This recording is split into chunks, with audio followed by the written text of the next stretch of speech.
Wonderful. Thank you, Josh. And all love with all of you. All that we are is this. It's so fantastic. So we just need to enjoy it together. And in the same way it is for each of us, if our right hand and our left hand and our legs and our eyes and our ears are not all coordinating automatically and effortlessly, we feel very disoriented. And most of us are feeling disoriented by how everybody is disoriented. So the conceiving of a collective enlightenment for humanity, where we just simply sense what there is to notice and feel and intuit and share spiritually at our very core, that is everywhere, omnipresent within us, all powerful within us, all knowing within us.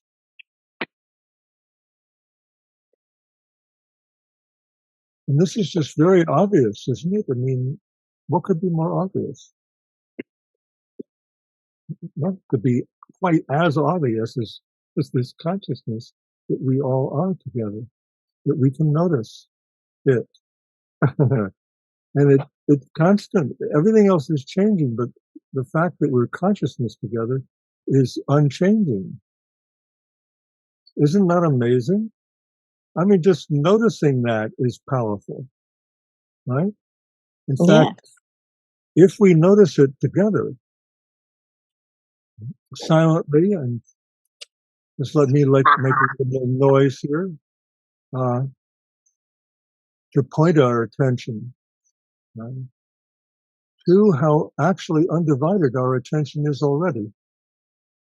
Isn't that amazing? We're already in unity consciousness together. Where else is there to be? It's so beautiful. And it's taken a lot of trust, a lot of surrender, a lot of accepting that there's no way to know, there's no way to control, except by kind of being out of control, like we are right now. And when we're not in controlling, we feel in control. You don't feel that? Let's have a conversation. Let's have a conversation about that. I want to hear from everybody. Does anybody else feel more in control when they're out of control? I mean, being peaceful and still, and not being afraid of not being able to control. Like you were saying, Amy, like, you know, we get frantic and we want to try to control everything. And so it's so much better to just relax and be effortless. But things, we still need to be able to do stuff without getting controlling. Mm-hmm. Because then we get anxious and it's crazy making and we don't like it and we don't love it. We want to be able to feel unconditional, omnipresent, omnipotent love within every micron and of our hearts and bodies and minds and souls and spirits, right? I mean, what else?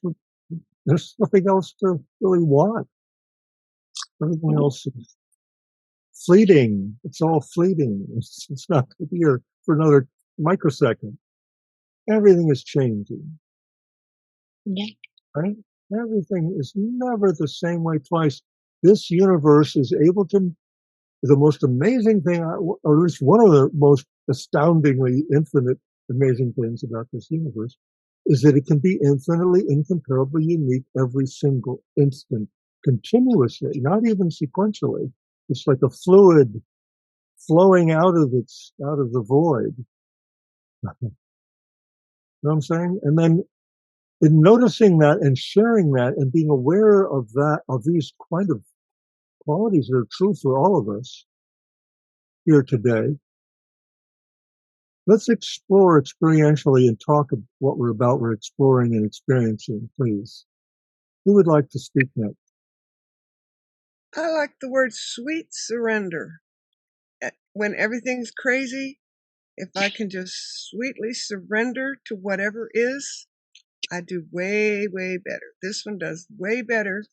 Just like Amy said, and Sperry taught me a word, chillax, like relax and chill out. Yeah, chillax, everyone. Yeah. Go next. As of late, the last couple of weeks, I found myself being anxious, and I noticed that I was in my head and not in my heart. And the message that came to me was, be patient, everything is going to work out just fine. Just relax, like Amy was saying and everyone else. So that's what I've noticed. You know, you've got a beautiful dress. Oh. It goes with my painting, and your painting behind you. Yeah. All together, we've got more together than we have separately. Yeah.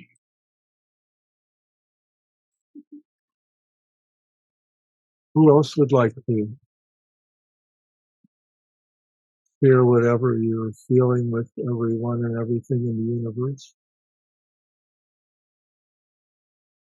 Well, I just wanted to comment because I, spent a little time with my grandson. My daughter has a 7-month-old. Well, now he's almost 8 months old. But I saw him right before the fires here. They came to Maui, and I met my grandson for the first time. And it's just really interesting how when you observe babies, they are totally in the state that we've forgotten how to be in. That they're surrendered. And I mean, if they're hungry, they cry, and then they get fed, and then they're happy. And they're generally always happy unless they need something like food or their diaper changed or something. But we've forgotten. So it should be, you would think, familiar. So when we get into that state of surrender and peace and letting go, that we would remember and say, oh, that's where I should be. Like, almost like a fish that is out of water. When we're in water, it's like, oh, this is where I should be. But for some reason, I guess we forgot. And I think about how even when I went up and, then I got sent back. I mean, so I remember that feeling of complete surrender, but it's so, in my body, it's like so hard to hold on to that, remembrance and that feeling, because I get in my life, in my body, it's so interesting how we just forgot, and we have to remind ourselves. So in order to stay in the remembrance, in that faith that it'll all be okay if we just stay in the surrender. And, it's not always that simple sometimes. I mean, it's simple, but it's not always easy for me. I've learned something recently from a Dr. Sarno, who's not with us anymore, but he helped hundreds of thousands of people by just getting them to have their so-called conscious mind understand that they had an unconscious, which was doing stuff. And by getting to experience and understand their unconscious as a part of them, all kinds of bodily ailments just completely vanished. And this created such a sensation in the medical community that, I mean, this was undeniable, because all the back surgeons and all the other people who had tried everything to get rid of these aches and pains that humans suffer from, and none of them worked. Evidentially, empirically, none of them worked. And so, I mean, maybe in a few cases, but overall, no. And when people understood their unconscious, they became conscious of their unconscious, and the unconscious became conscious of the conscious mind, and they both became conscious of consciousness, of course, otherwise they couldn't really understand each other. Then there was complete and utter healing. How about that, guys? What do you say to that?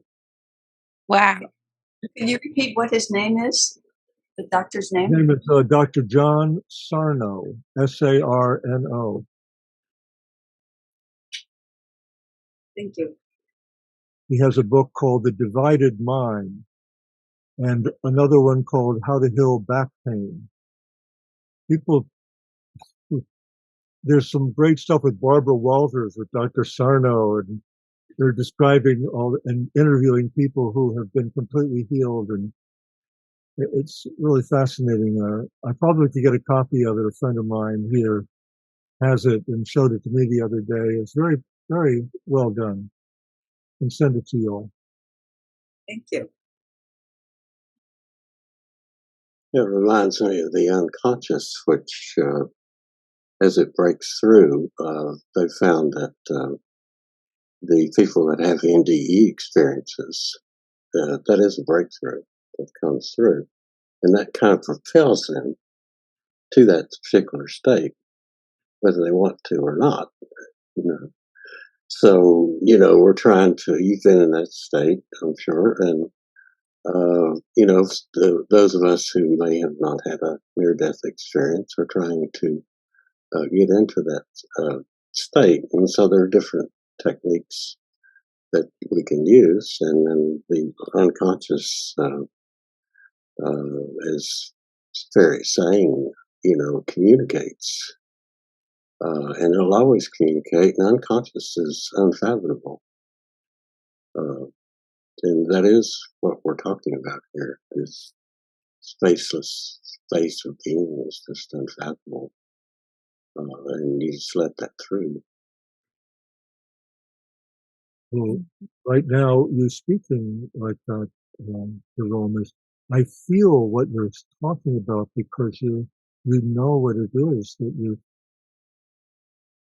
because you're aware of it with your whole body, heart, and mind. Isn't that true?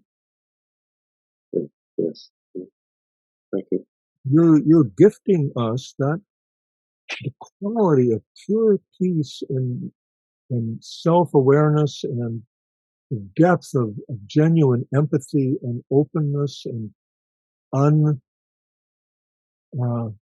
no imposition of your ego, and just being just quiescent and peaceful. That's what I feel with you. What do you feel, Jerome? Yeah, I would say that it comes forth and you don't think about what you're saying or going to say. It just happens, and I just let it happen.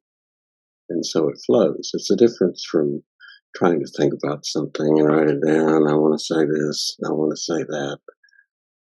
So it's kind of like just let it come and it will come. And that's what I found. It takes a while to get there. You don't get there over, at least I found it. It takes time. And particularly if you look at age, for instance, you need to have a strong ego built up as a child so that you can, and the ego building is learning about life and getting on with life. And so you're connecting with that aspect. And as you get older, you start letting go of that because you realize that, that's not needed anymore. So you're disengaging. In other words, what I'm trying to say is you're engaging when you're an adult going through getting a career and so forth. And so you're focused on that. But then as you get midlife or something, you start disengaging. And that's opening back up to the baby aspect You know, like Amy was talking about. You can look at a baby and it's just, that is the state that you were born with. And that is the true self. It's unencumbered. That's the way I see it. Mm-hmm. Listen, I even have memories of when I was before 1 year old where I didn't even know how to turn over yet. Laying in the back of my parents' station wagon and looking out the window, and it was absolutely like a glistening mirage of everything wonderful, sparkling, who knows what. I had no idea what anything was. I mean, there were shapes and colors and certainly really defined structures in some cases. And the back of the station wagon had a certain form, but it was more a product of my imagination that I was really witnessing. And so it was all make-believe at a certain level. And as children, we know that we're making it all up. What does anyone have to say about that? That's interesting. Yeah. Wow, that's interesting. So you think we know at a young age that we're making it all up, or we're just going with the flow? I mean, we're not conscious that we're making it up, but we just live. We just are. We just are being, So you're actually you're saying that we actually know, we're conscious that we're making it up? Well, I was conscious. absolutely. Yeah. Go ahead, Helen. I was real conscious. My childhood was really kind of icky, and I would say, Mom, I want to go to bed at 5 in the afternoon, and I would just make up stories because it was much happier I was conscious that I was making up stories. Yeah, they were more fun than my life. So, I think that, and what Sperry was talking about, the unconscious with Dr. Sarno. There's all kinds of stuff that's unconscious, like Amy said she had a little grandchild. Well, let's say the grandchild keeps you up all night long. Well, you wouldn't really scream at it, but you might have some unconscious rage, like this baby won't let me sleep, but it's all suppressed, or all the all the pain of your childhood is all suppressed until you can bring it back. Yeah, it's good medicine. Mm. I mean, nature makes us so. We're not afraid that we know anything. We're completely innocent.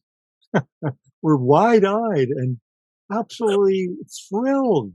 If we're haven't been beaten or something horrible, we're completely trusting.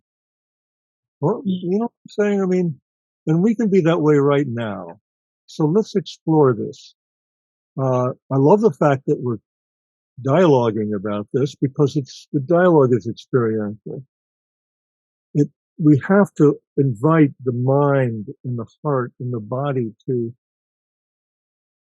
feel how tangible consciousness is.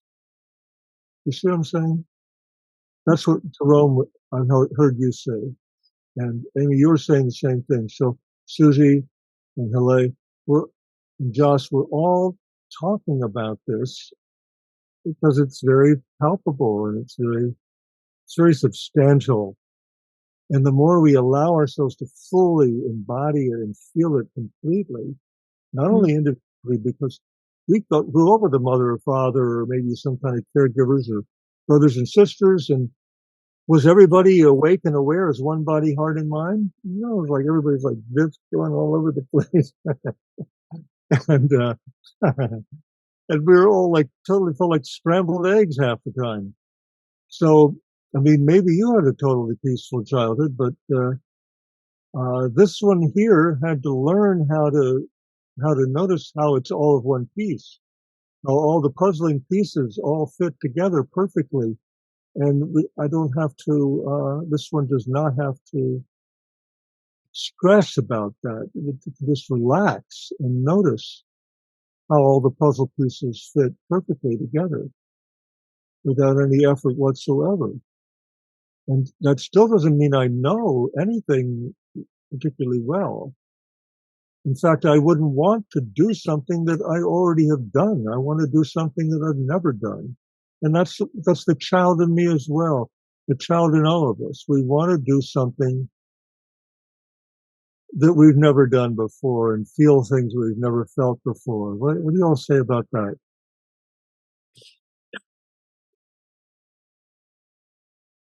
Well, I do know from science and neurology that the brain loves novelty, and it actually grows or regenerates, and is more healthier with challenges. They would say, the scientists would say, rather than going your usual path, like if you're going to the same street that you do automatically, it's best to just vary it and take another path to get to work and return back home on another path just to change the pattern. So that, that makes sense.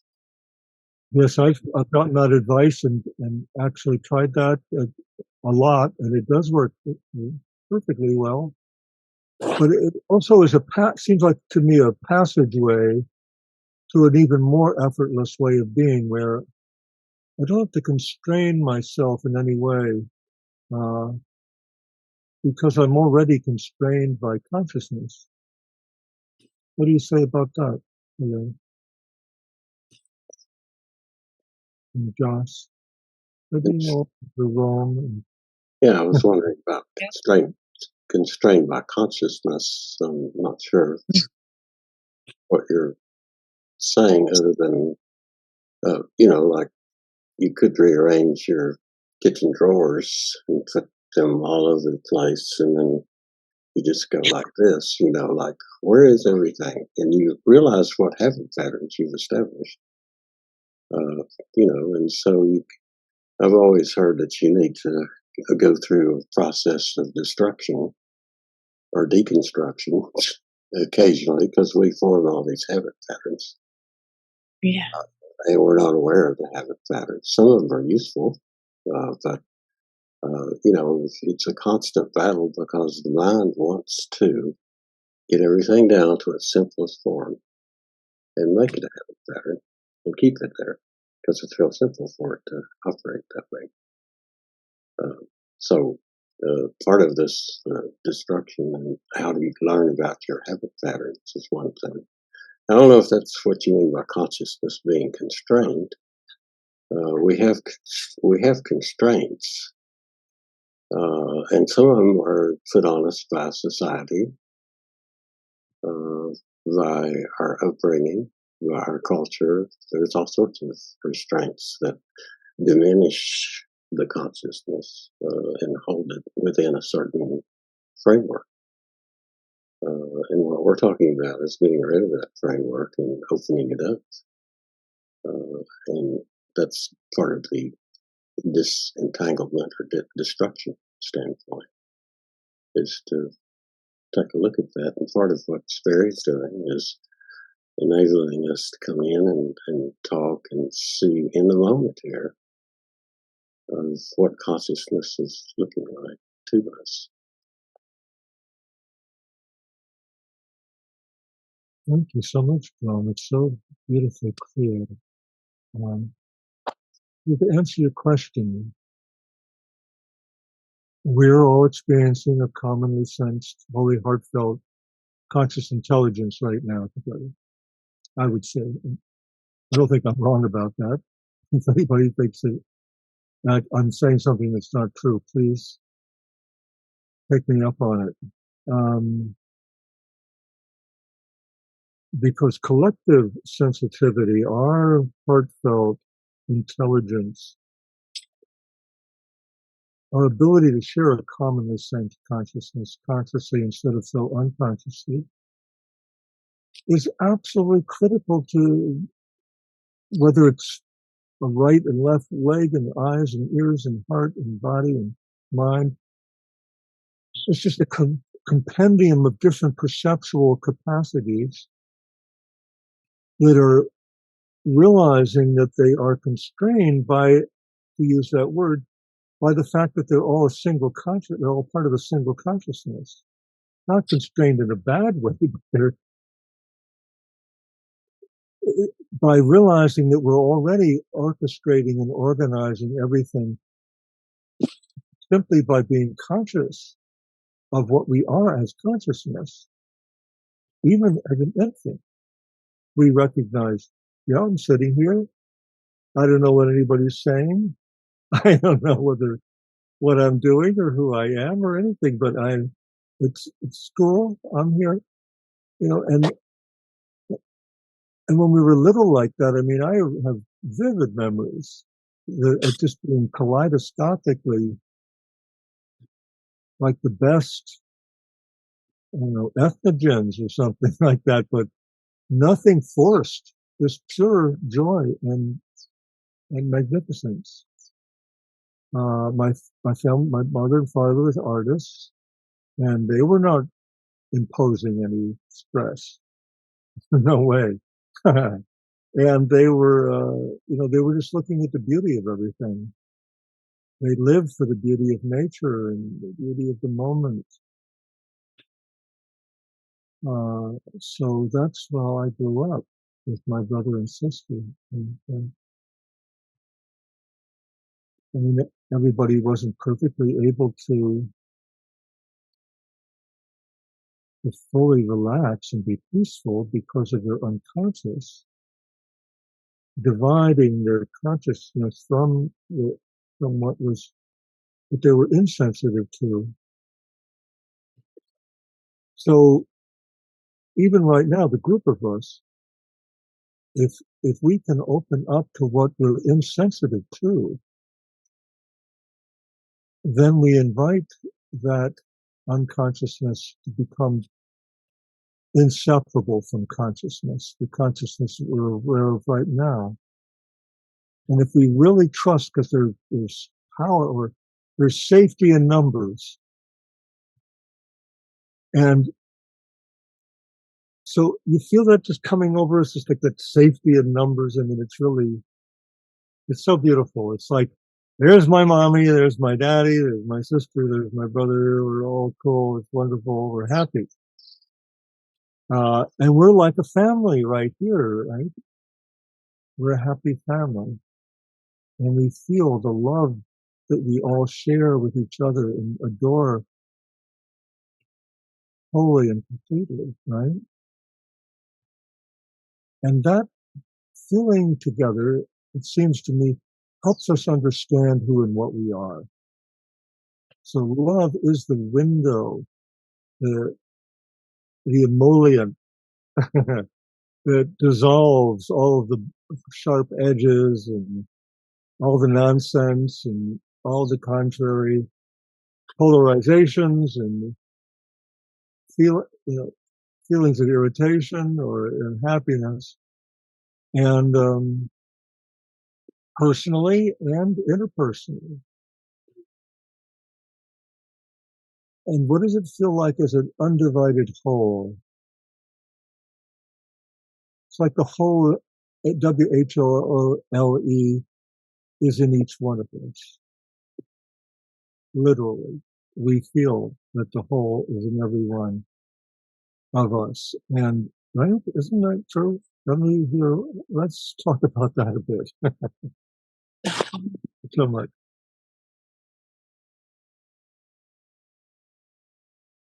Alea, can you make a comment? Yeah.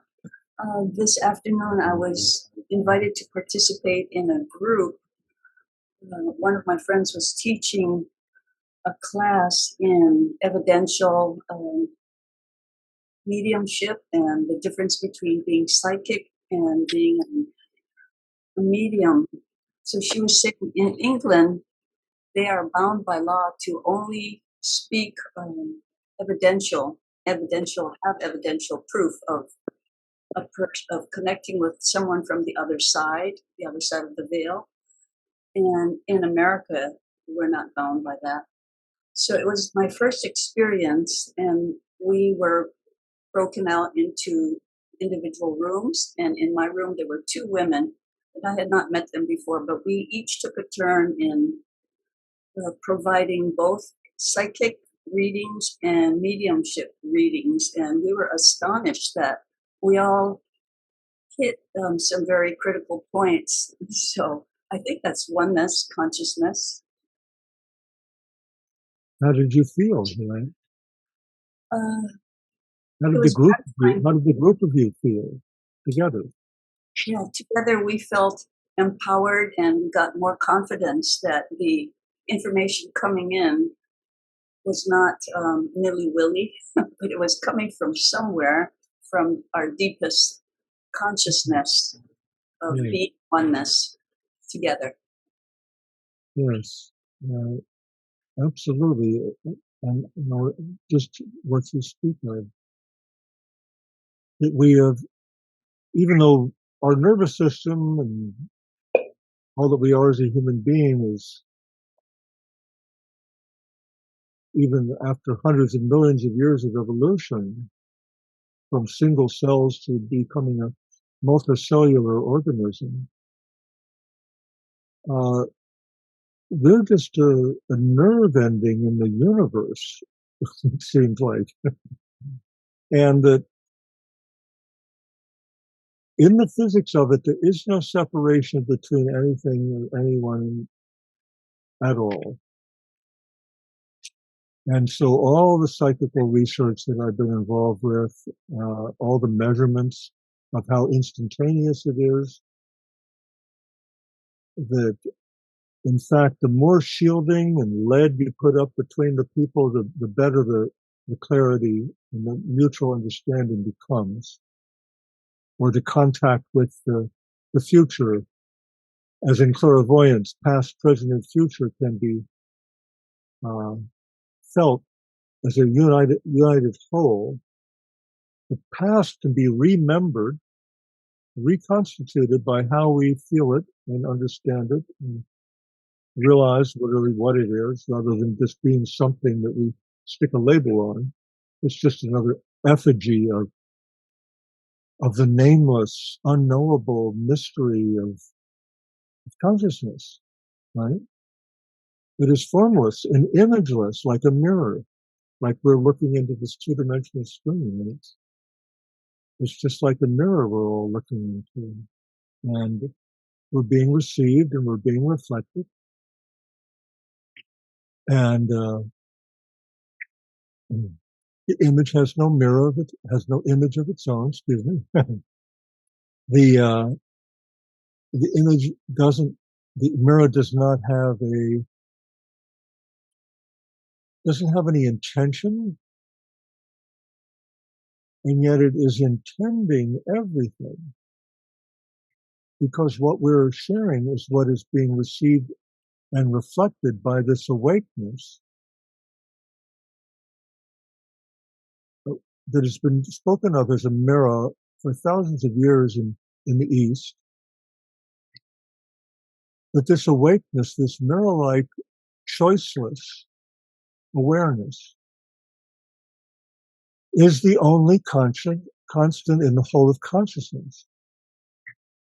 And obviously, haven't been spoken about this in a while. So, used to talk about this all the time. But thanks to all of you asking me to share how we can be like this. I'm so grateful to you all.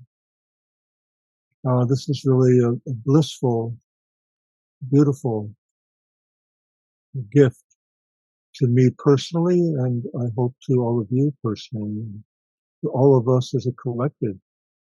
consciousness. It has one heart, body, and mind that is made up of all of us. We are like Shiva or Kali or with thousands of parts, but only ever one of us. Do any of you really feel that every day, every moment? I do. I think it's really important. What do all of you feel about deliberately choosing to be choiceless and open ourselves up to our innocence and our ignorance, and in that way educate ourselves and renew ourselves in unimaginable ways so we feel like children again, but we're wise adults and happy, free-spirited children, all as one single right and left hand coming together finally in our lives. For Susie and I, it's at the age of 72. We're 144 years old together, and yet we're more childlike than ever.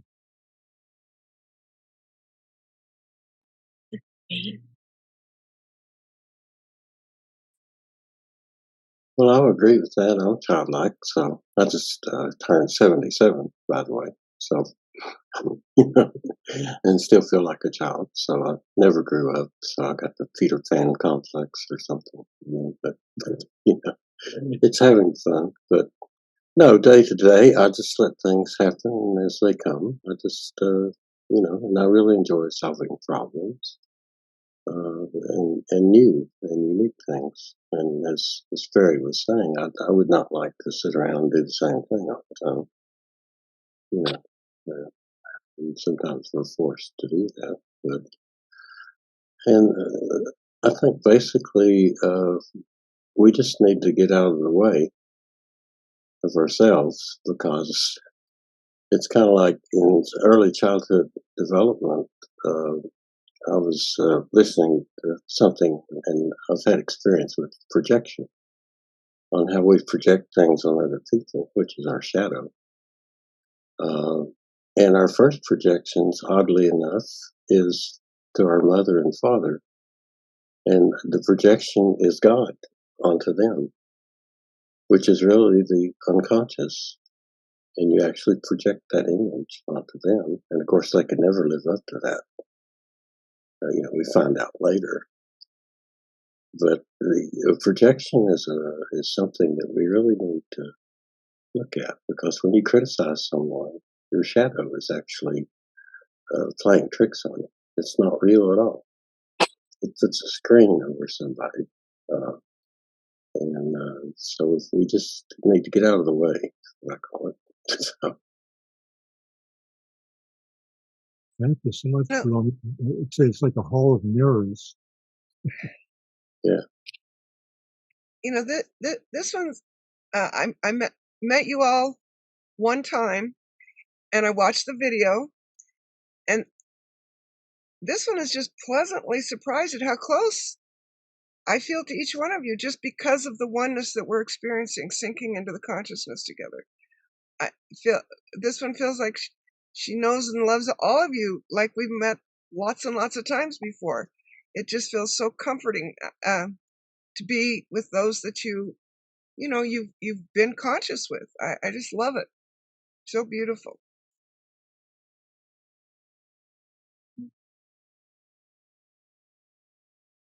For one thing, thanks to technology, we can all be together at the same time, in real time, and see on the screen everybody. It's just so cool. Yeah. And now we can just have the luxury to just relax and think about consciousness. And, can you imagine what it was 10 years ago? Didn't have this, technology, and just made it very difficult. You have to be in person to experience this. So this technology can allow more and more people to connect. And can you imagine, with more people connecting, and practicing this unity consciousness one-on-one, how it could reverberate to a far greater, expanse.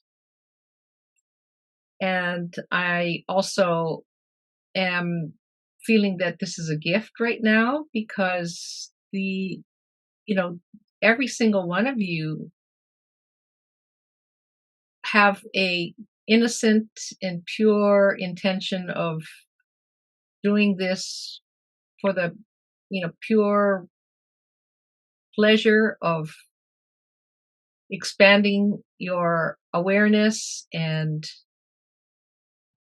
doing it for the good of all.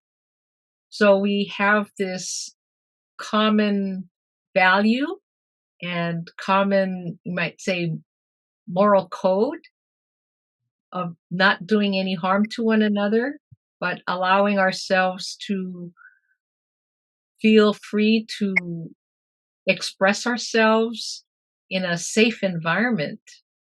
So this also helps us to be in touch with this formless and unknowable, what we label consciousness.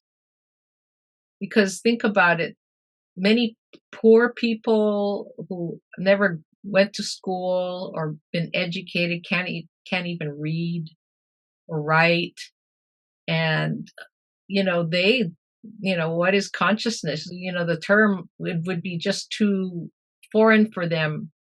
But many of them are in that state of consciousness, very loving, very compassionate, do good to others, and yet they connect in a very different way. So right now I think we're just connecting in to me it's just a very unique way because of our technology. I'd like to add that thinking makes me feel very not spontaneous, and I enjoy the feeling of just being unconditionally loving to everyone and everything. So, thank you. That's beautiful. I tend to be a thinking person too. And right now in this exercise, it seems like we're doing quite a bit of thinking. Although we are feeling, I find that in silence, though, I need more silence in order to get more inward into myself and be attuned to my senses. But I guess this exercise that Sperry is introducing us to is helping to, I guess, confirm what I'm going through, because everybody else is going through some similar process. So it's kind of nice to hear everybody's feedback on their understanding and what they're feeling right now.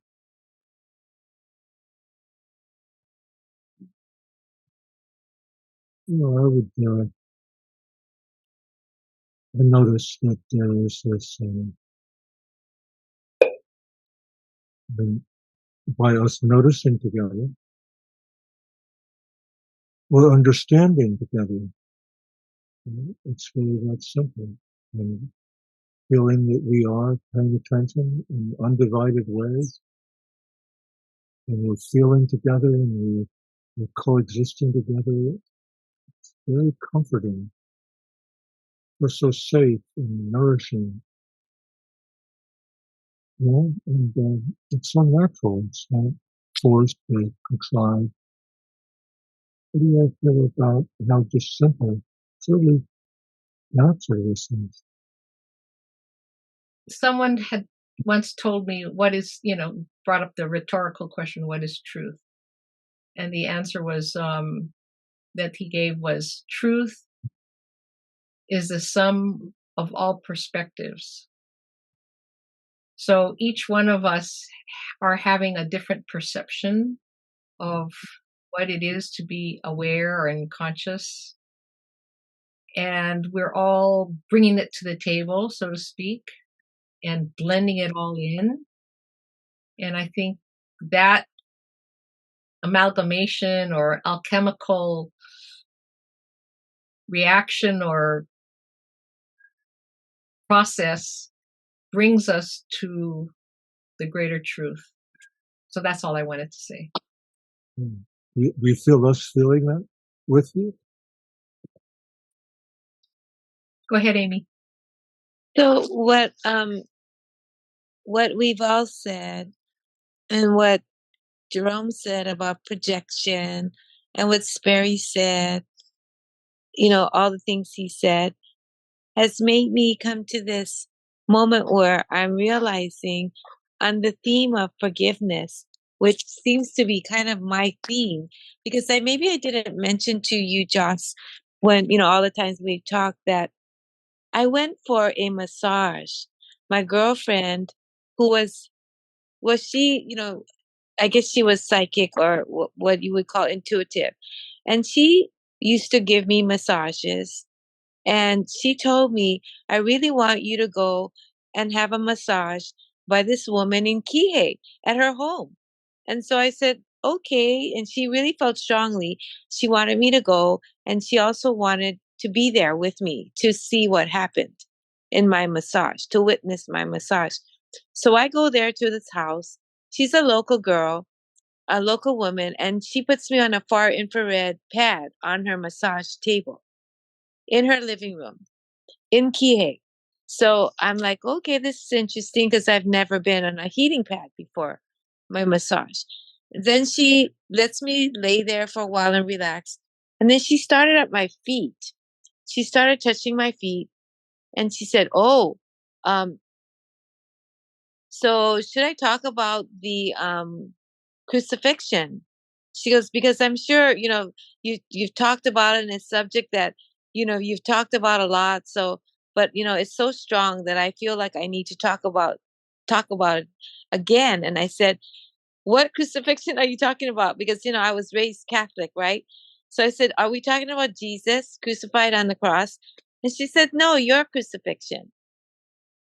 I was laying there going, my crucifixion. She goes, yeah, in your past life, when, all those little people, had to tie you and put you on the cross. And they're all telling me that they really want you to know they're very, very sorry, because they know you didn't do what you were crucified for, but they had to do it because their superiors, their, bosses, or, the people who they were in charge of them, said, if you don't crucify her, we will kill you. Something would happen to them. Terrible. So they were just so sorry, the woman said, to tell you how they cannot get over this whole idea that they had to crucify me for something I didn't do. So the conclusion is, this woman who's massaging my feet told me, so you're in this lifetime, Amy, she says, forgiveness is going to be a big thing for you.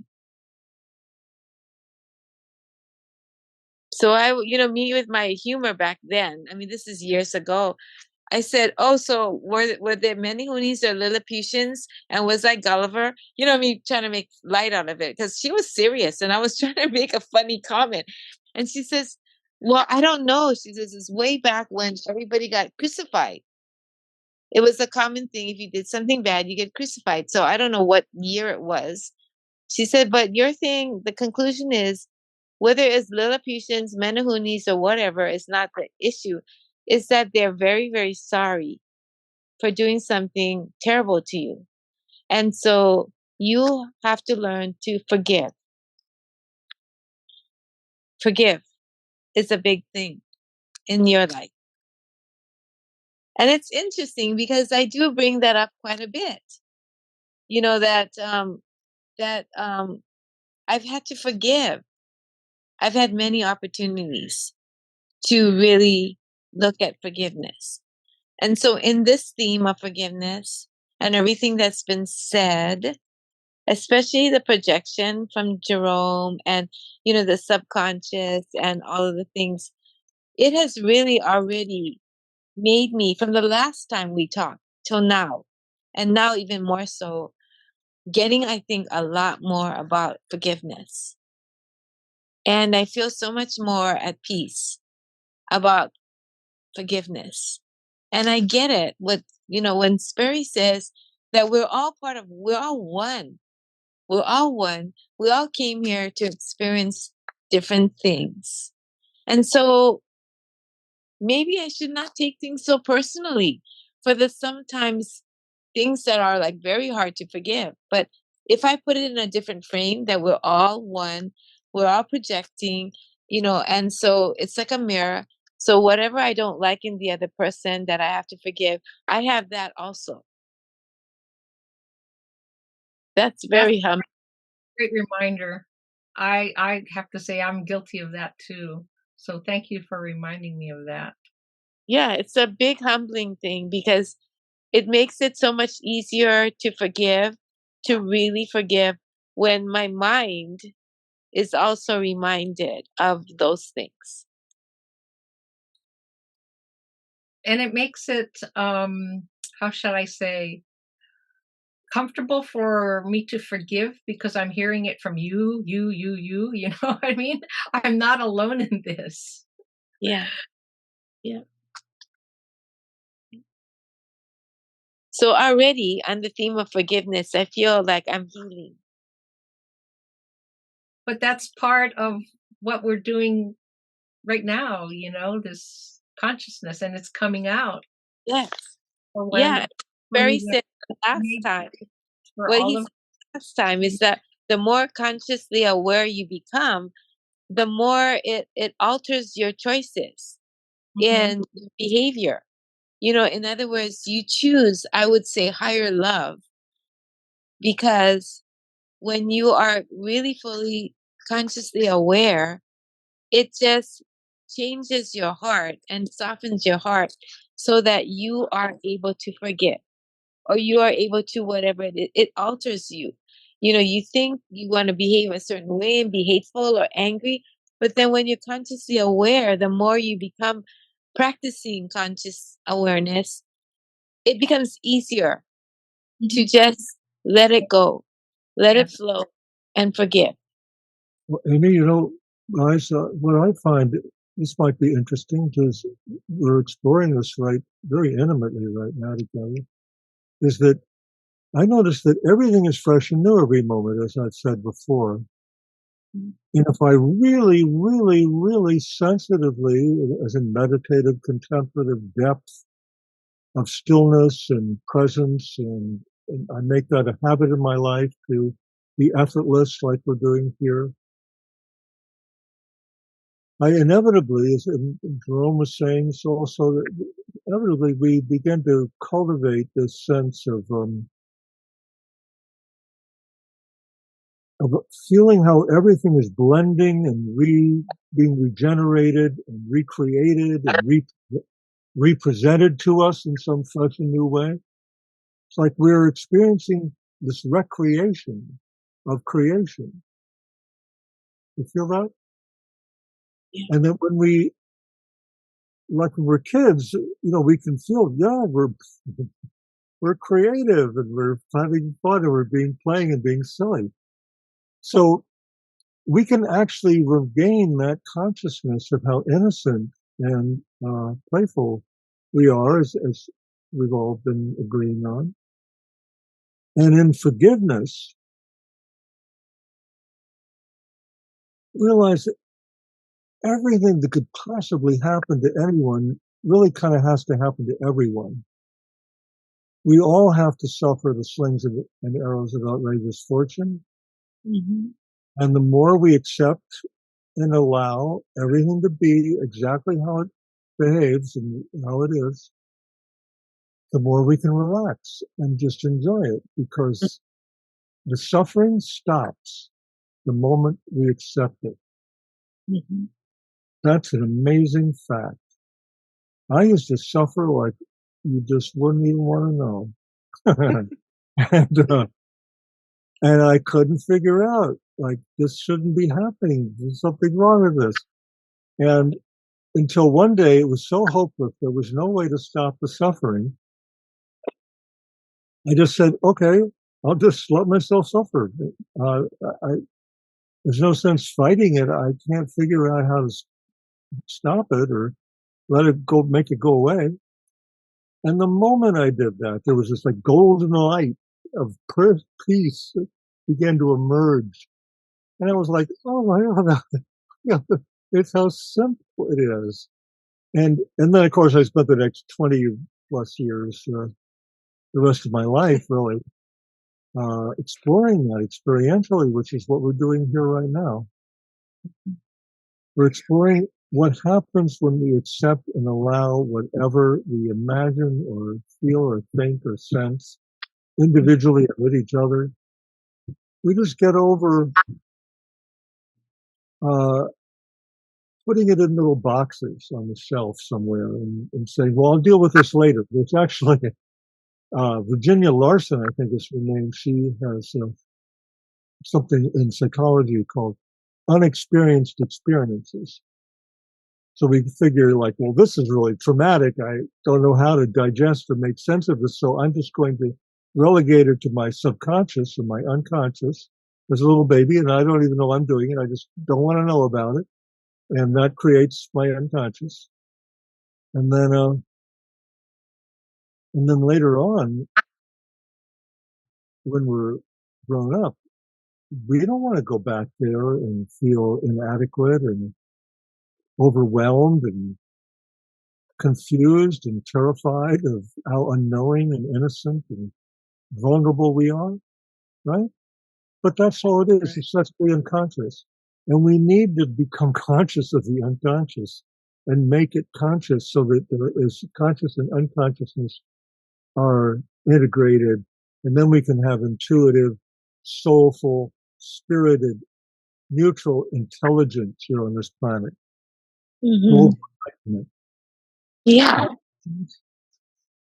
Well, I sense that when Amy was talking about, forgiveness, my sense and feeling was that I could feel this heart opening up and a flow starting to come through. So you're allowing the flow to come out.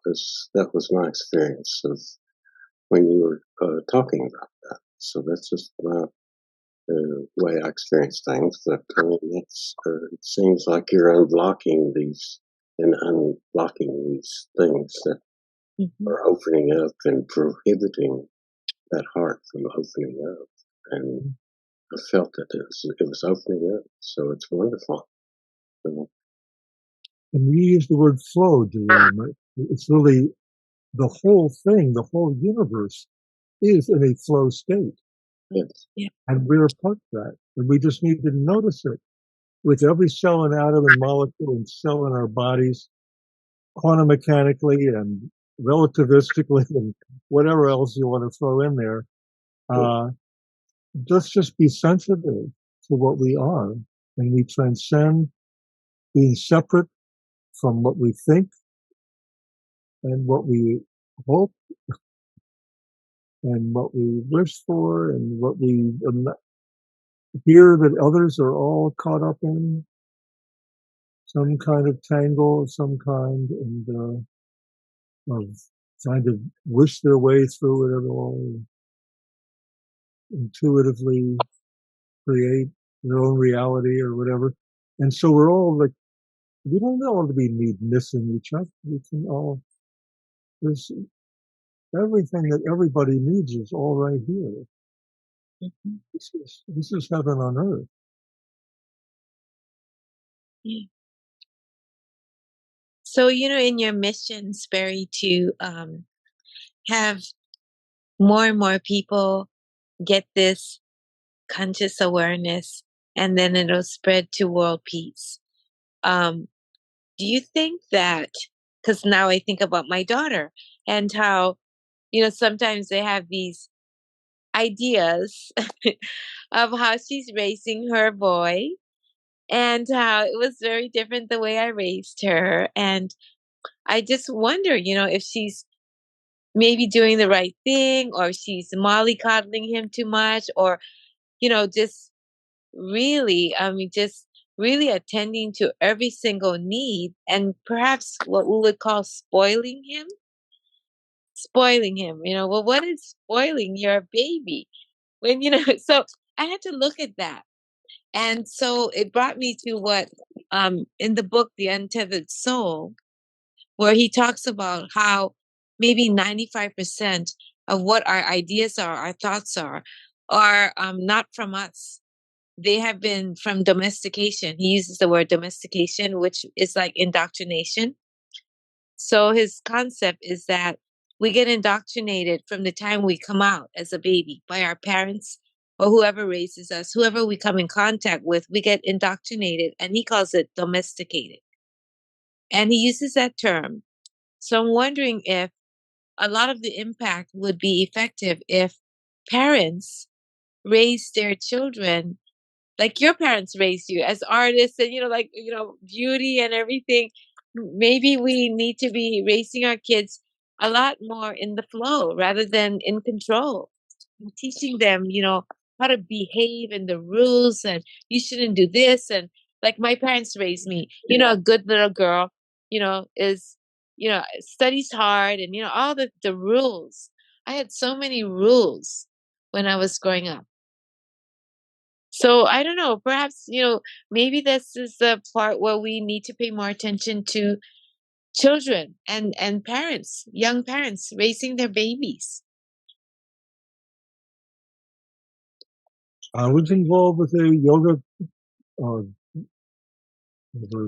center in Sedona, Arizona, where the mothers would come when they were pregnant or when they've already had the babies, and they'd all get together and read the fathers sometimes, and we would all become like somatically telepathic with the babies and with each other, and tune in to what feels true together.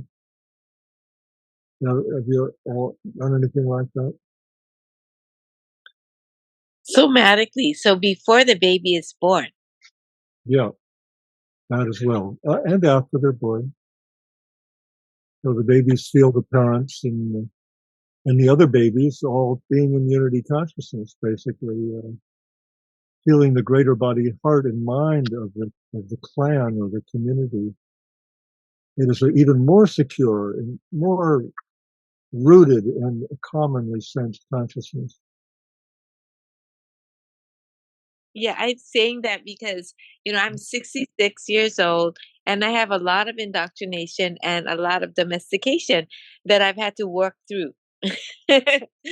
So I'm just thinking, perhaps maybe if we focus a lot on the young parents and the babies coming into the world, it would be maybe a lot easier, to start them fresh. Well, there were, for example,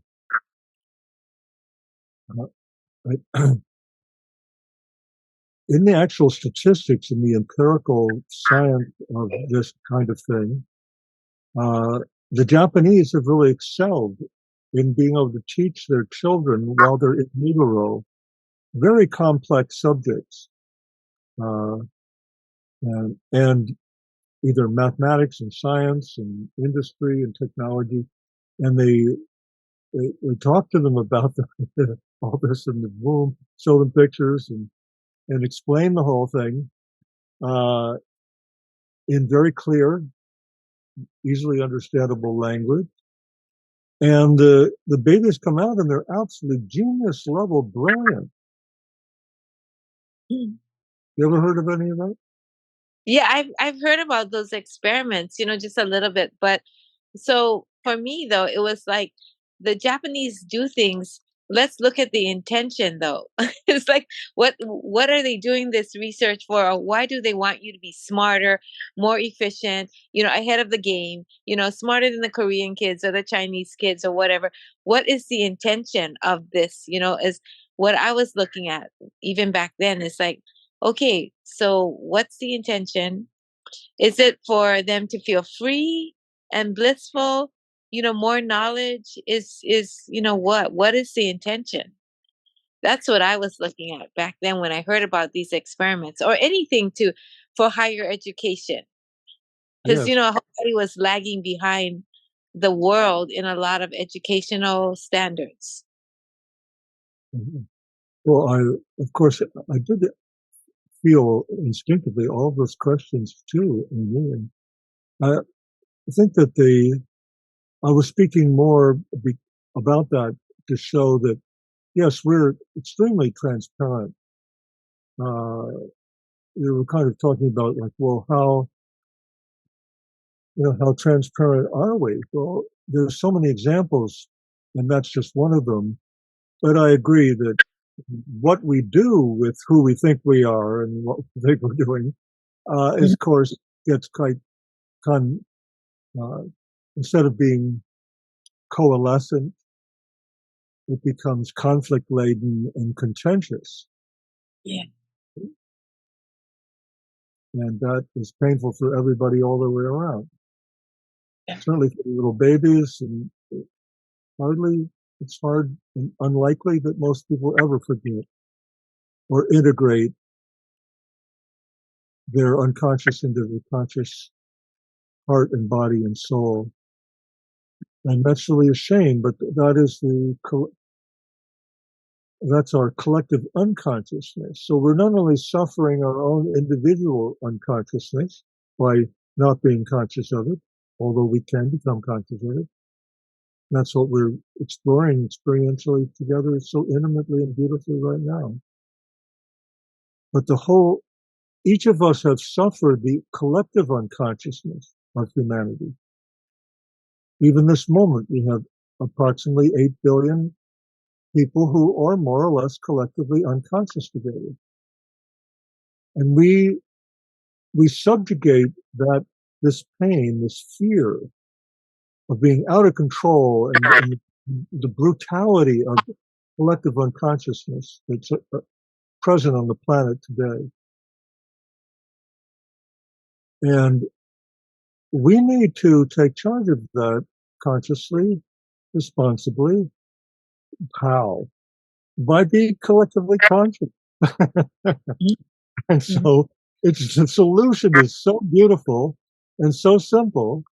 And that's why I advocate multiple feature and documentary films being created by multiple people all around the planet over a 5-year period, while at the same time making it available online for free as a free membership, where people can create any time of the day or night groups in their own language or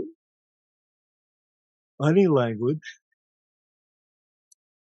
and or join groups in whatever language they choose, and go through video trainings where where you're allowed in a concentrated hour to be instructed, what works, what doesn't work, what could be cool, and what, just like we're doing right now, is an instructive video. You feel that? We are creating a highly instructive video right this moment. It's so beautiful. And we're just doing it naturally because we care. We love. We want life to be as best for everyone, ultimately, right? I mean, we are the flowering of unconditional love in our species, right? It's, But I Well, think right, comfortable and safe that we can express ourselves free flowing. And as we express ourselves free flowing, we're creating. And this creation is tapping into our intention, which is to be aware of consciousness. So that has been our focus from the very beginning of the start of this event is to be conscious of that. And every single one of us here has just been doing that right now. And in a very, like you said, Sperry, in a very intimate way, like Amy, you're sharing, real personal stuff. And I applaud you for your candidness and bringing that up, because that inspires all of us to just let go of our egos and whatever holds us back from being intimate with one another in this particular environment, this session, because this is a really nice, unique group that we are all giving us permission to be ourselves, and knowing very well that there's this beautiful understanding that we are all here to feel the love as well as to give love and nothing else. Mm-hmm. Yeah. Yeah, I think the container, being safe, and being able to form as a group, I still think that, it can't be a large group. It has to be these little small industry groups, maybe in different languages, as Sperry was saying. But you get with a large group, then you start. It never works that way. In fact, in psychiatry, they say the magic number is between 6 and 8. Mm-hmm. Form a group. Yeah. Because other than that, everybody has the opportunity to speak. I'm sorry, Gertrud. Right, you're right. And other than after that, it becomes the people go into what's called a lower level of consciousness, just because of group dynamics. Getting too many people together, and it reduces your level of consciousness, actually.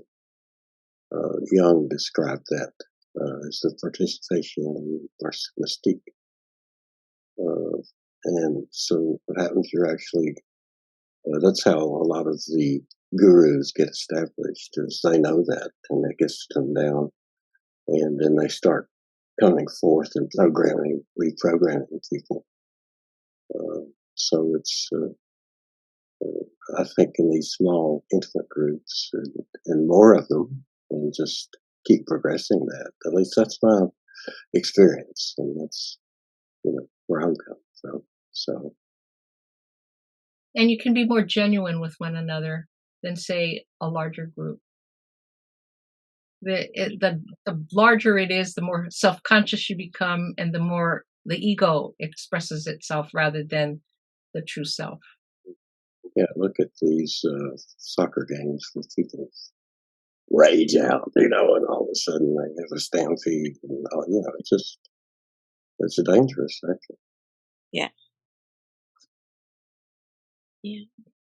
And then one tends to follow the leader. There's got to be a group leader when it gets really big.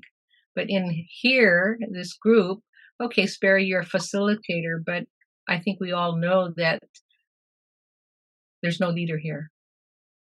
We're, don't have to get permission and raise our hand. We just speak freely. Even if we speak over one another, we just simply say, sorry, okay, your turn, and it's okay. It's like a family, like when you're at a dinner table and somebody speaks and you're out of line a little bit, but that's okay because it shows enthusiasm. A leaderless group is something that I feel is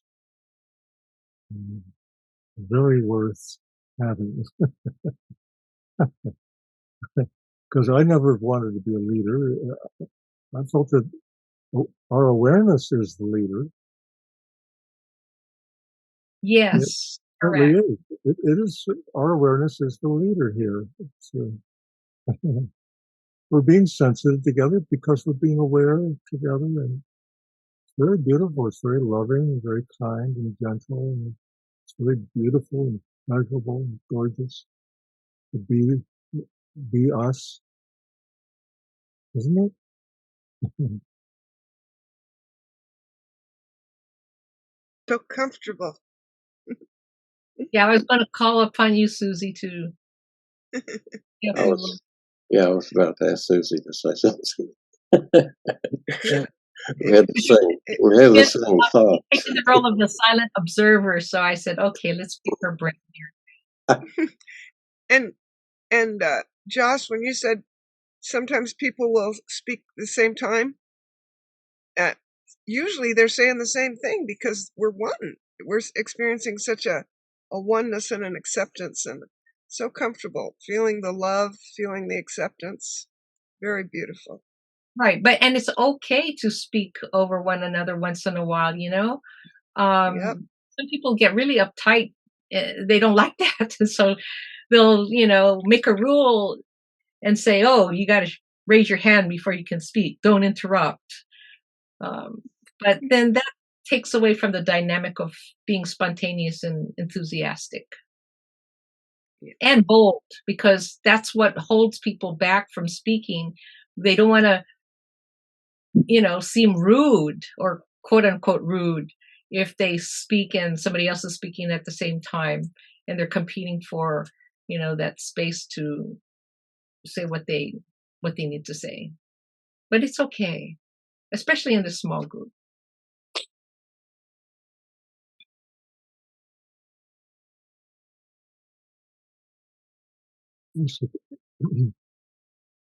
Well, maybe it's inappropriate for me to ask, since we're just here in a small group.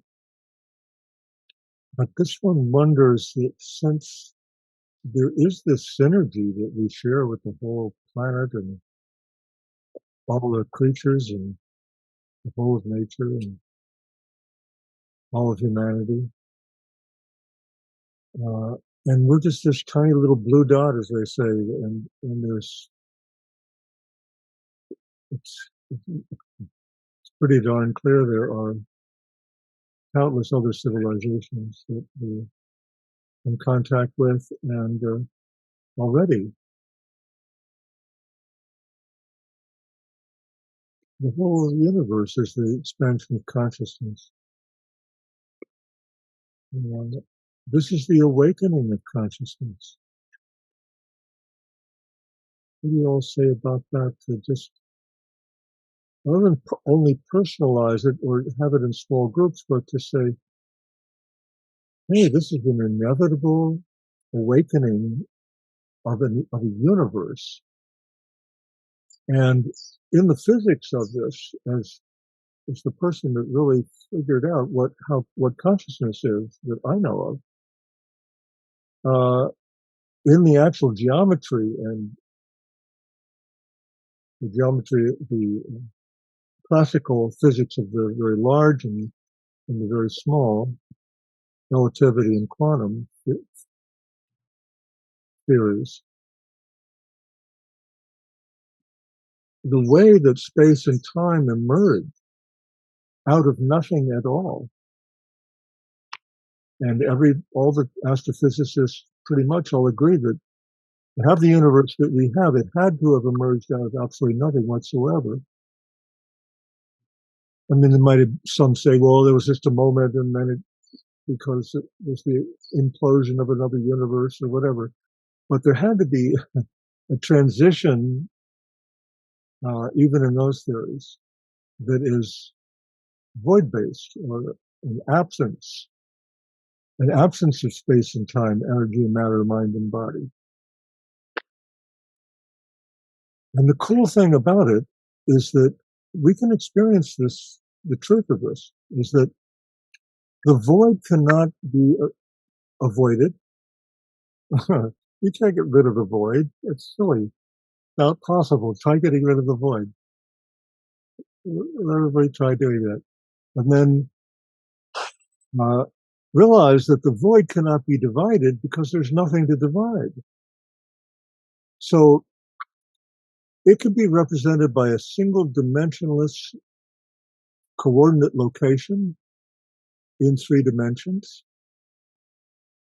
so that length, width, and depths are these dimensionless points, constantly changing dynamically with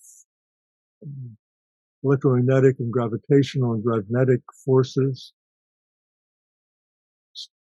the curvature of what the emergence of space over what we call clock time as a pattern that is unique each moment, referring back to the fact that every single coordinate location in that 3-dimensional inflation of something out of nothing is instantaneously sharing a single point, which is a property of every point. So every point has complementary qualities. One is local, it's discrete, and every one of them has this, what we call 4th dimension of the A vector of magnetics. It's like magnetism unites things. Well, the 4th dimension of space, not time, but space, which has been talked about over the years and not really ever understood until Dr. Bickler and I came along. But that 4th dimension, that magnetic A vector, is omnipresent and omnipotent and omniscient of everything that's happening in 3 dimensions simultaneously. It is all-knowing. It's omnipresent. It's all-powerful. It's uniting everything. And it's not somebody. It's not some, spiritual entity even. But very, very highly evolved, long ago, spiritual genius, godlike goddesses could know what I'm talking about here and easily come in and have created this universe and be overarchingly concerned with and all loving. But they're doing it through a mirror, through a lens, which has an actual physics. A physics that says that the very expansion of space and time, energy and matter, mind and body, from absolutely nothing whatsoever, is not only spatial temporal, energetic and material, it is the expansion of consciousness, where consciousness is an eternal now. It's timeless. The 4th dimension of space is a timeless, eternal now, which is equally present at every single dimensionless point in all 3 dimensions, like you can get. But it is simultaneous in space and time as universal cosmic enlightened, awake, aware consciousness that is being lived in a thriving ways at higher dimensions, in fact, where this one came from. We didn't have a name for it. We didn't have any bodies. We were just points of incomparably unique consciousness every instant, which was really a timeless moment.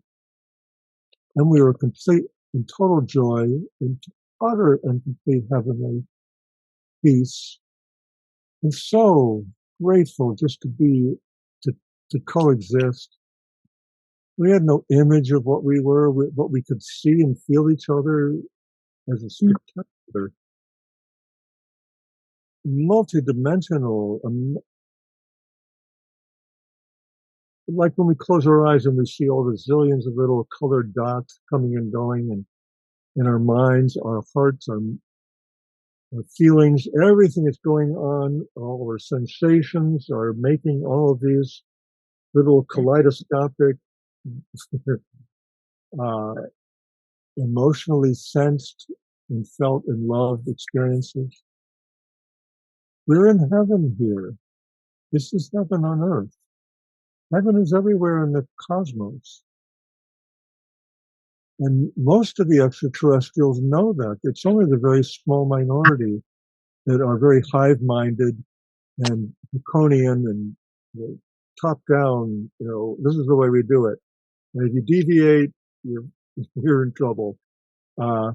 So they've had their sway over the earth for a while, very heavy-handedly, and are still a lot of the training of the upper echelon of those that feel the need to control everything are slowly waking up with the rest of us. And we can all forgive each other, and we don't have to crucify or be crucified anymore. We can now just be joyful and wonderful, wandering around in the wonder of it all, right? Isn't that what's happening and how is that happening in the geometry of what I've been talking about? It's that literally, it's a fact that fourth dimension of space is the observer. It's the witness. It is omnipresent, omnipotent, omniscient. And it is in each one of us. That's why we feel God and Goddess and all the great synergies and great spiritual liberations and enlightenments and joyfulnesses of total pure love that we share with our beloveds and really with the whole of existence, with God and Goddess and the glory of the one spirit that we all share. In most indigenous cultures, here in Hawaii, it's Pono. It's just one Pono. It don't have to have 2 or 3 or 4. There's just the oneness, the joy of being. And that is the all-ruling, overarching controller which we're glad to be controlled by. We wouldn't want to choose anything else anyway. It's completely choiceless because we don't need to choose otherwise. It's already as best as could possibly conceivably be. And we've been made to know the perfection of our spirit and our joy and our love and our beings together. And that is how enlightenment on this planet is like the dawning out of the grave, deep darkness before the dawn. We are dawning together.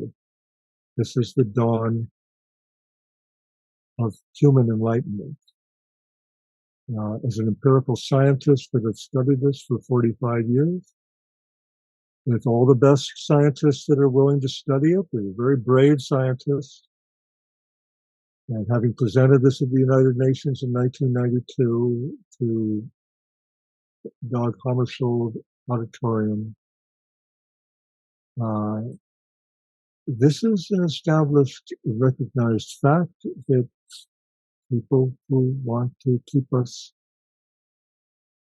insensitive and in constant crisis and stress, they want to keep us from being relaxed and conscious like this, because otherwise they can't control us. Isn't that true? So this is about liberation for us. This film, what we're doing right now, is somebody coming in at the last minute. Was that good to do? I'll let you, if you know them, Jerome, you can let them know. It's those two. Well, he looks like So, I hope I feel that what I'm saying is very obvious. What do you all feel?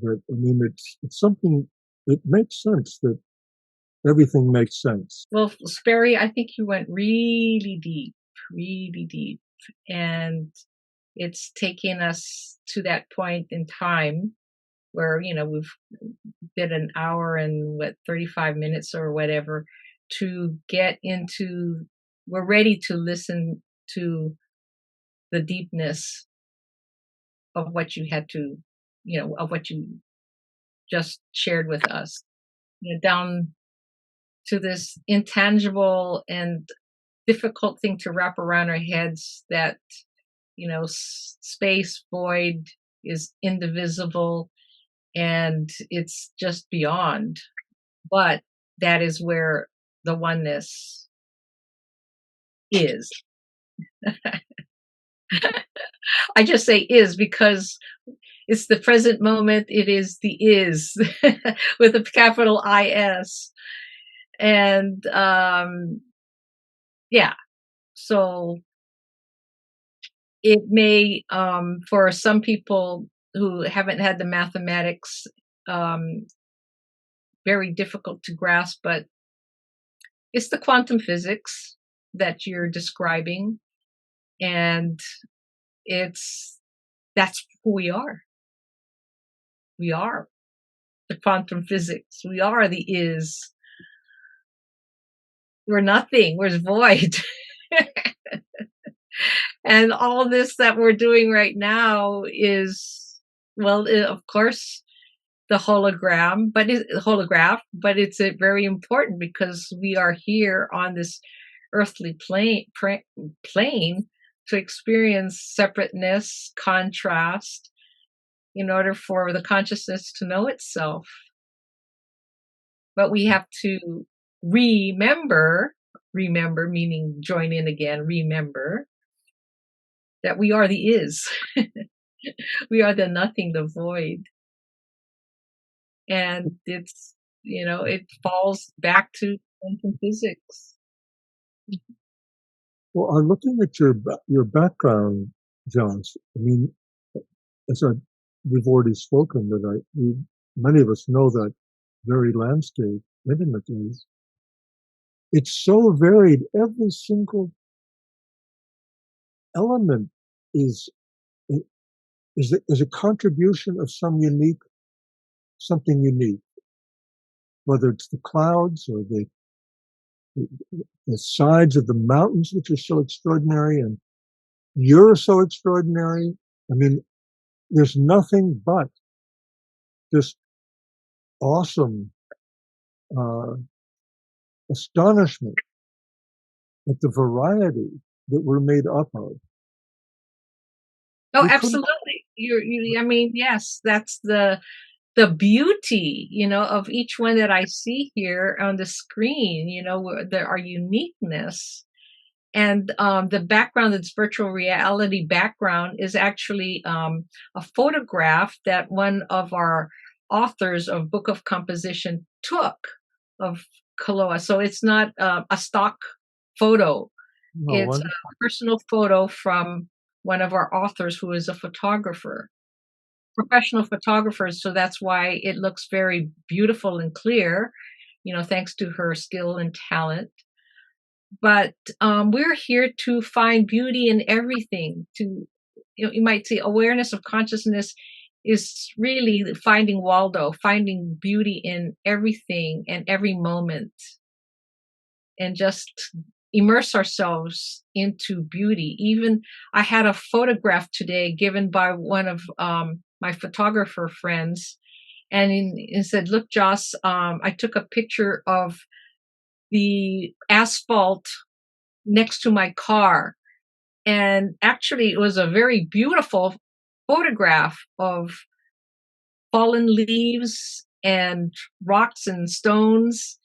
So he was able to find beauty even from stepping out of his car and looking at the ground. So our really assignment and mission, I think, at least it's for me, is to practice finding beauty in everything. And when you find that beauty and connect to beauty, we are connecting to that oneness, that void, or whatever it is that is. Mm-hmm. Well, I wonder.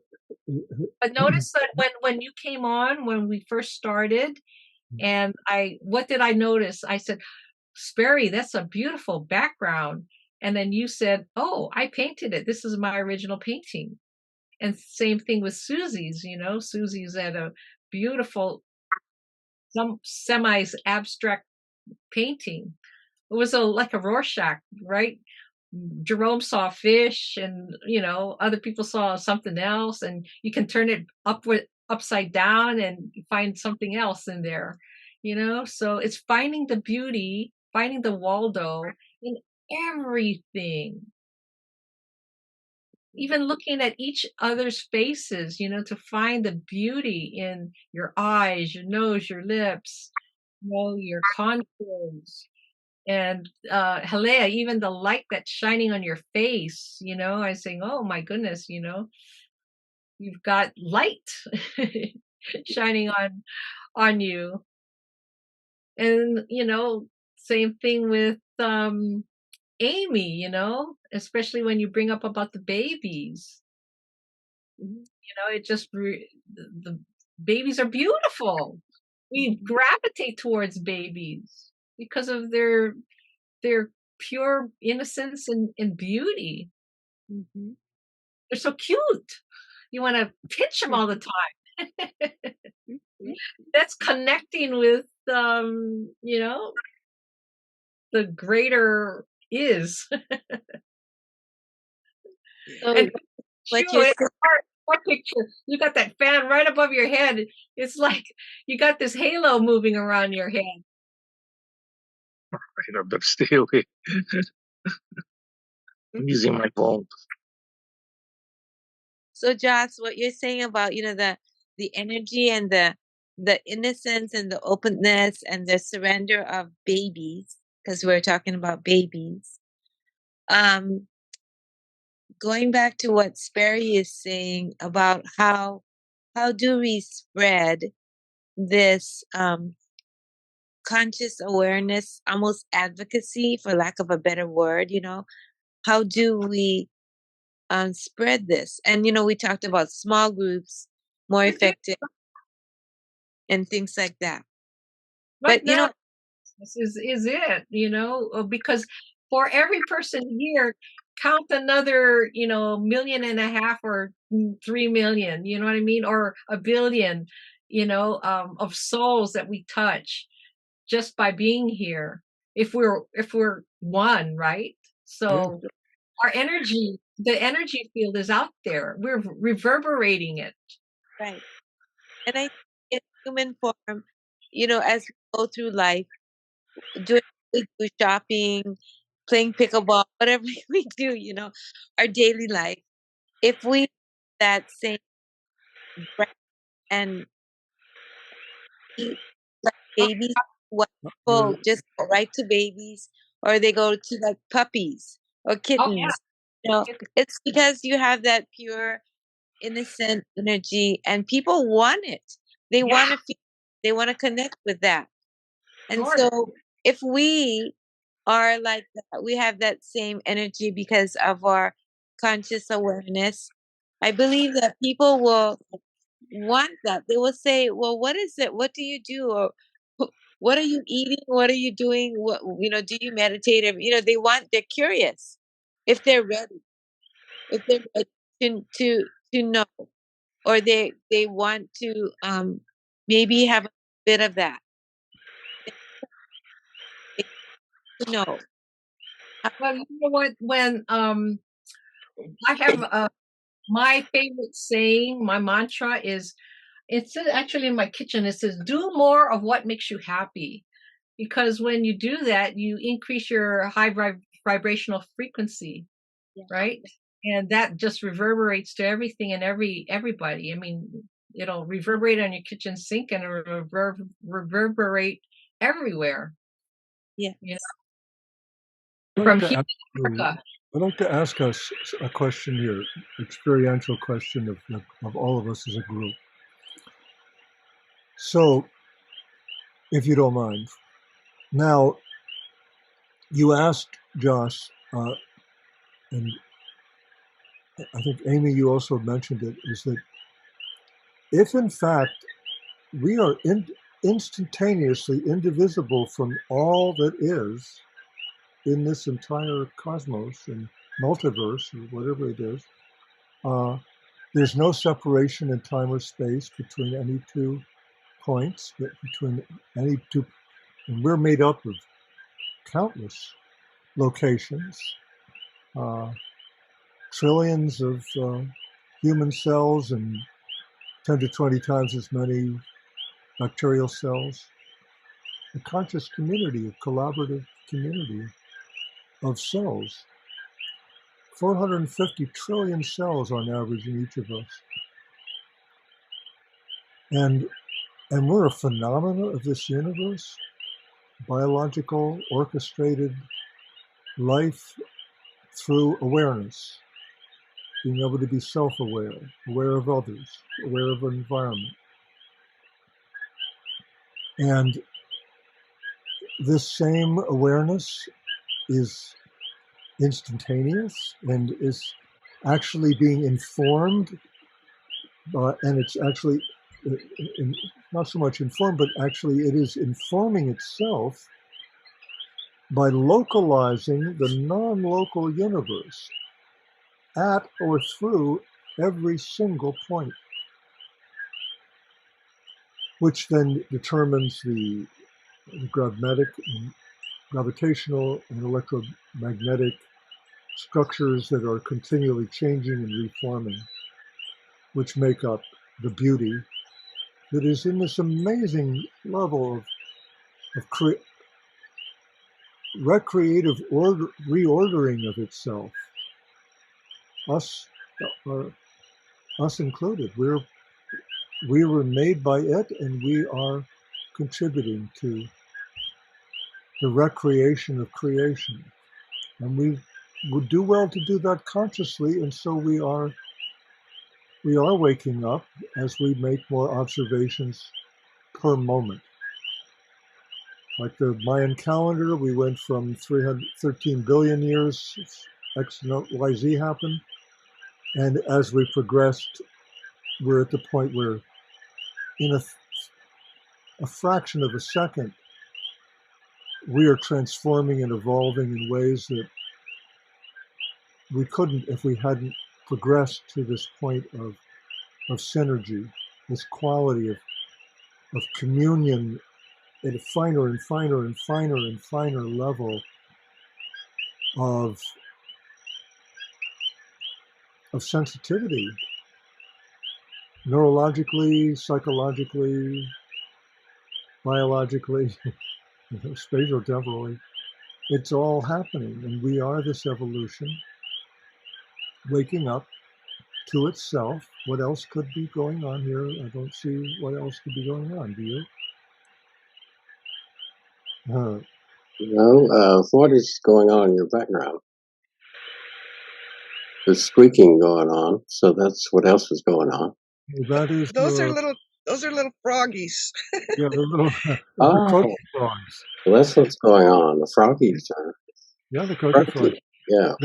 They're mating out in the right around here, because there's just screens. There's no walls on this room, and you're just sitting in the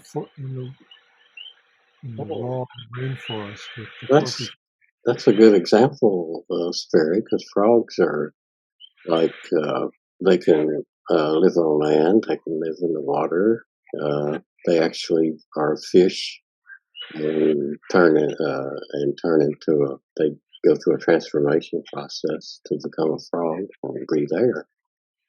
So it's just a wonderful metaphor of frogs being what is going on in the world and transitioning and so forth. And so it's wonderful. And is it interesting? I mean, to me, it's synchronicity that noise comes on when he's talking about that very subject. It's like the frogs are raising their hands and wanting to be noticed and given some, permission to come on board in this conversation loud and clear. So we've had that happen before when we had animal communicators, and then an animal would come along and nudge the speaker, and says, "Oh, if you're talking about animals, well, let me in here." A chorus of frogs. I sometimes forget that even in this conversation, the animal kingdom and the plant kingdom is also joining in this oneness. Inseparably. I mean, how could it not? there's this indivisibility to Carl Jung, as I've said before,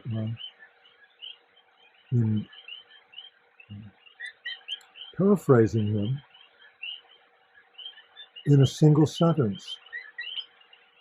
The great philosopher, psychologist, collective unconsciousness of, that we're being formed by, we're part of this whole play, as Shakespeare said, storm and fury signifying nothing. Gautama Buddha, Lao Tzu, the Dalai Lama all agree it's not about getting rid of the self, it's realizing there was no self to begin with. There was just this consciousness that we all are together. And just by mutual recognition of the one consciousness that we all are, and recognizing that more observations are occurring throughout our whole bodies, hearts, and minds, soul and spirit, individually and indivisibly. Carl Jung said, well, when more of us realize this, we have a chance of having a conscious civilization on this planet. So many have said this. This is, the countless millions have said this. And if we share it and feel it and talk about it and understand it better and include it in our knowing and our sensitivity to what we are and who we are and how we are and what there is to share in every single instant with ourselves, if with no one else. And in this silence, in this stillness of this absence, which is not a thing, it's not a thought, not a sensation, not a me, not a you, not a this or a that. It is formless, choiceless, imageless, timeless, spaceless consciousness. It is at the root of everything that exists. There's more of it than there is of anything else. And if we want to bow to our Creator, I would say we need to acknowledge the generosity and how reliable and how faithful consciousness is to be caring for us so flawlessly. You feel that? We are being unconditionally loved, like every god of every religion and indigenous culture of Great Spirit and however it was imagined or spoken. Hindus say, there's the Sat Purusha is the pure void. It becomes Purusha, which is the void that collapses into cause and effect. So causes cause effects, and effects cause causes. And that's how everything is really constructed at every level, whatever scale. And if we're choiceless, we can experience all those causes and effects and the pure void that is timeless and spaceless and eternally ever present, always now, giving us this omnipresence, this clairvoyance, where past, present, and future all coexist simultaneously, and they're all malleable. Nothing is fixed at all. Only the void is unavoidable. And the void isn't, you can push up against the void, you can slap at it with your whatever, your hand, and it doesn't, it's not harmed. The void's not disturbed, not upset, continues to be all loving, uniting everything flawlessly without requiring energy or matter, no thought, thoughtless awakeness. is the master here in this universe. Thoughtless awakeness. I'd like to hear from every single person here tonight about thoughtless awakeness. What is your, give us at least a couple of sentences, each of you, on thoughtless awakeness. Please. Be bold. Gotta say whatever comes to you as you're speaking without knowing what you're going to say. Don't let yourself speak without controlling what you're saying. That makes it more effortless and more fun that way. It's more like being a child, like blah, blah, blah, blah, blah, blah. You know? So please. And then we have to wrap up. Thoughtless awareness is my internet's so unstable right now, if you can hear me, but thoughtless awareness is an awakeness. That's this one. That's how this one gets to the void best, is to just surrender, no thoughts, just be conscious, be aware, and that's the safe place, safest place. Sorry. No, go. Thoughtless awakeness is unscripted spontaneity. And in that richness, it is silent.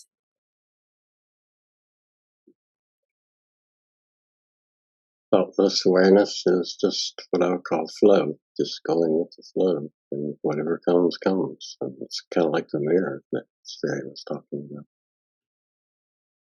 Amy? So thoughtless awareness, I think, is just when we don't have to worry about choice. When you don't give, it any controlled consideration. You're just existing, being who you are, and it is what it is. I just feel like it is what it is, in every moment. Good. Bill, are you awake? What is thoughtless awareness? Oh, I think he's fallen asleep. Well, that's thoughtless awareness. Oh, no, he can hear. Go ahead, Bill.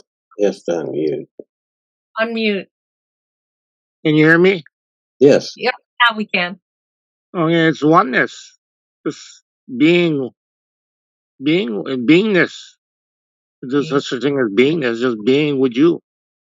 Aww. With all. I love you, Bill. Hi. Okay, thoughtless awareness is just that, just in my silence, just being aware. That's it. And Okay. Jerome, you want to finish it off because we've got one more minute left before we close. Yeah, well, Sperry can come back and ask us all to say what thoughtless awareness was to us. So let's hear from Sperry and we'll wrap it up. So we've gone 2 hours. So Thank you all. This has been just spectacularly beautiful, like the truth revealed through us, as us, and for us. So I'm so grateful to all of you, and this is a beautiful place that we are in now, and we can always stay here, and it will be fresh and new every moment. And that's what makes it so gorgeous, is it will be its eternal beauty. That's what beauty is. It's continuously fresh and new. How the universe does that is by reuniting itself with itself, by localizing itself through every point, and then every point re-radiates electromagnetically all that fresh observation or response or imagining or reaction or reformation, representation. And in that happening, creation is recreated. This is what is so beautiful about what we are, is we are creation, recreating itself. So I do so hope that you all have taken this to the depths of our souls and our spirit together, and blessings on the world and every croaky frog and all beings everywhere, past, present, and future, and with pure and total gratitude and love for the greatest good of all. Thank you so much. Thank you. And aloha, deepest aloha to everyone. Love you all. Big hugs. Thank you. Bye-bye. Bye-bye. Thanks. Wow.